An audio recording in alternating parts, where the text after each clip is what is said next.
Hi everyone, it's Lise here. I'm back with another card video for you today.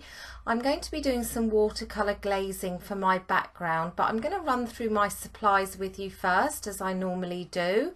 The stamp sets I'm going to be using are from Picket Fence Studios. The first one is called A Dose of Vitamin C and the second one is called A Bottomless C, and I thought they go really well against this watercolour background. I'm also going to be using the Sentiment Labels die set from Simon Says Stamp and my Kuretake Gansai Tambi watercolour paint set. I'm going to be doing a little bit of zig colouring. That's not the main focus of today's video, so I basically pick a couple of greys and one blue grey for my whales. I'm going to use a 3/4 inch flat brush from Ranger to create my background.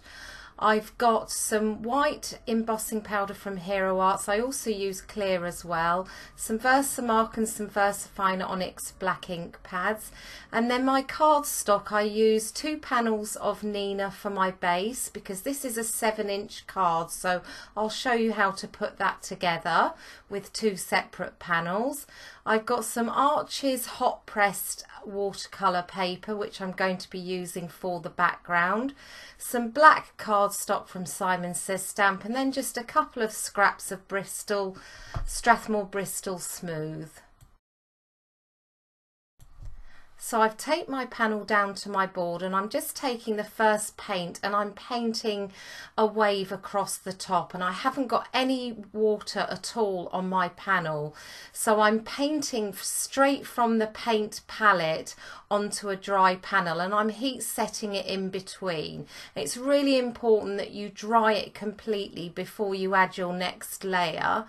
And when you paint your next layer over top, if you overlap it onto the previous one, you should get another gradient of colour in between. And this all depends on how opaque and how transparent your paints are. Some are more transparent than others. But I really think it works better if you only do one stripe across, and you definitely have to make sure that you dry in between.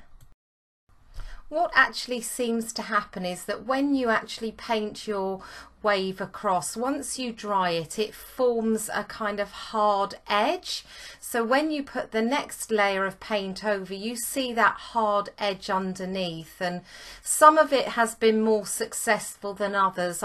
As you can see there, I did 2 stripes on that and I really think I lost some of the effect, and actually it shows up much better in the flesh than it does actually on the camera. So you do see the layers more in real life than you can see here, but I'm not showing you all the heating process because I'm just heating in between each layer and you don't need to see that. But I went all the way down to the bottom of the panel, just mixing my colours as I went.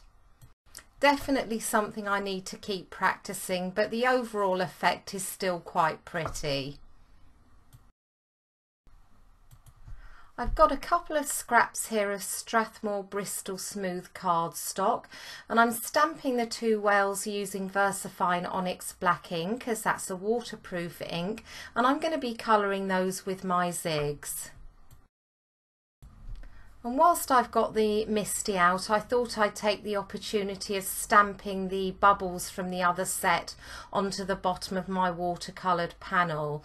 And I also stamped these in VersaFine ONYX black, and I'm going to add some clear embossing powder to this and heat set it. And I did toy with doing them in white, but I really wasn't sure whether they would show up well enough, and I thought if I do them in black and I add the clear embossing powder, it adds a really nice kind of shine on top, and actually I really like how they turned out. So I stamped my bubbles coming up from the bottom of the sea, but I've seen some people using this stamp where they have them coming down from the top as well, and either way I think it looks really good. I think it's a fabulous stamp. So I'm going to move on to my zig colouring now, and I've sped this up, and this is really basic colouring. There isn't much that you have to do to these whales. I use a light grey and a normal grey, and then I add in some blue grey as well. So they're very simple images, and I really didn't want that much detail on them. You don't have to spend long colouring them. Really what this was all about was just creating a little scene with that background. And as you can see, I'm really not taking that much trouble to even stay within the lines. I'm going to fussy cut these out, so it really doesn't matter if I go outside. And I'm just adding a few more colours. That's the blue grey there that I thought these whales often have a kind of blue tinge to them, so I thought I'd add a little bit of that colour in as well. And although you can't see it that well on camera, you can see it more on the actual card.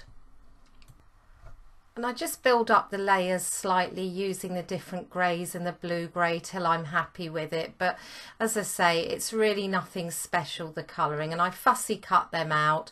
And I'm just going to go around the edge now with a black marker. Because I fussy cut them, it just gives it a better finish if you go round the edge with the marker. For my greeting, I thought I would use one of the sentiments from A Dose of Vitamin C. So I picked Never Give Up Hope. I really like this as a sentiment anyway. I love the font of this sentiment, and I thought that the size of the sentiment would fit really well on the panels. So I've taken that and I've stamped it down using Versamark ink. I did apply an anti-static powder to my cardstock before I did that, and I'm just going to add the white embossing powder now, making sure I knock off any stray bits, and then I'm just going to heat set that. I took my Simon Says stamp sentiment label dies and I just lined that up, taped it down, and I've run that through the Gemini Junior. These are brilliant sentiment label dies for making sure that you get a straight cut around your sentiment. I honestly don't know how I managed without them, but so I'm just going to run that through the Gemini now, and then I'm just going to take that off, and that's ready to be adhered to the base. My finished base card is actually going to be 7 inches by 4¼ inches. So to create the base, I needed to use 2 separate panels, and I've put the dimensions up on the screen for you. And I've scored at the top of the larger panel, just 1 inch down. And I'm going to put some double-sided tape on the inside of that scored section, and then as you'll see there, I take the tape off and I lay the other panel down, and I just fold the scored section over the top, and that creates a finished panel of 7 by 4¼ and my watercolour panel is going to sit on that once I've trimmed it down slightly. I've put some double-sided tape onto the back of my watercolour panel, and I'm just going to adhere that down. And apologies for my head again, my eyes aren't as good as they used to be, and I always have to lean over to make sure that I'm putting these things down straight. So now I'm going to go ahead and assemble the rest of my card. I'm adding some wet adhesive to the back of one of the whales, and I'm going to set that down. I decided I wouldn't pot these up with foam tape. I did think about it, but sometimes I think that the images adhere better with glue on a watercolour cardstock.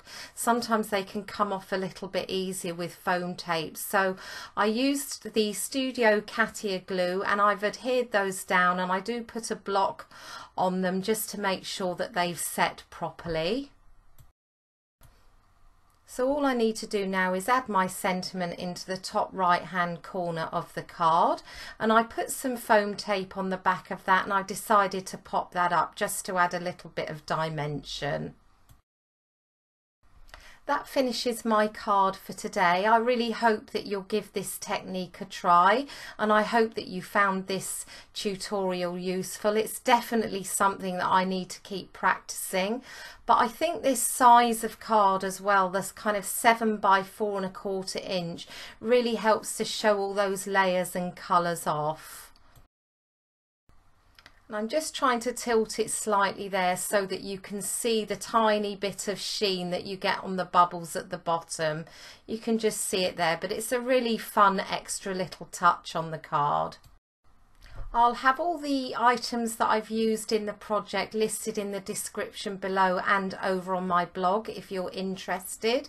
I'll be back soon with another project for you. If you enjoyed watching this, I'd love it if you subscribe and give it a thumbs up, and I will see you all again soon. Bye for now.